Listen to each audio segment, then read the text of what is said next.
They were all out in the kitchen about an hour before dinner. Grandfather Thompson sat in his old armchair at one corner of the fireplace. Grandmother Thompson was knitting, and Jonas and Submit were cracking butternuts. Submit was a little happier this morning. She thought Sarah would never bring Thankful, and so she had not done so much harm by cheating in the weight of the turkey. There was a tug at the latch of the kitchen door. It was pushed open slowly and painfully, and Sarah entered with Thankful in her arms. She said not a word to anybody, but her little face was full of woe. She went straight to Submit and laid Thankful in her lap. Then she turned and fled with a great sob. The door slammed after her. All the Thompsons stopped and looked at Submit. "Submit, what does this mean?" her father asked.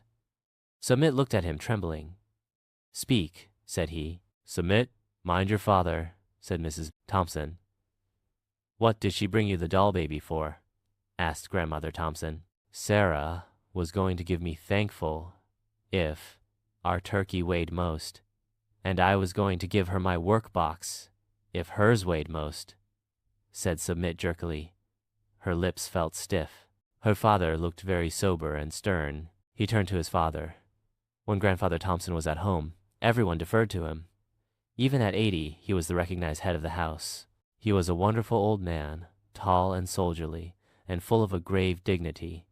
He looked at Submit, and she shrank. "Do you know," said he, "that you have been conducting yourself like unto the brawlers in the taverns and alehouses?" "Yes, sir," murmured Submit, although she did not know what he meant. "No godly maid who heeds her elders will take part in any such foolish and sinful wager," her grandfather continued.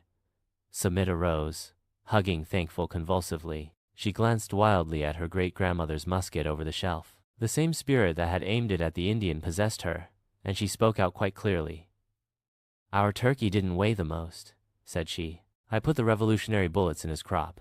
There was silence. Submit's heart beat so hard that Thankful quivered. "Go upstairs to your chamber, Submit," said her mother, "and you need not come down to dinner. Jonas, take that doll and carry it over to the Adams house."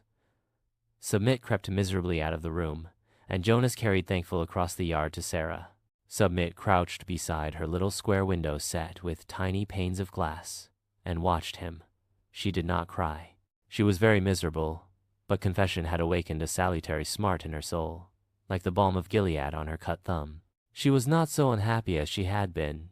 She wondered if her father would whip her, and she made up her mind not to cry if he did.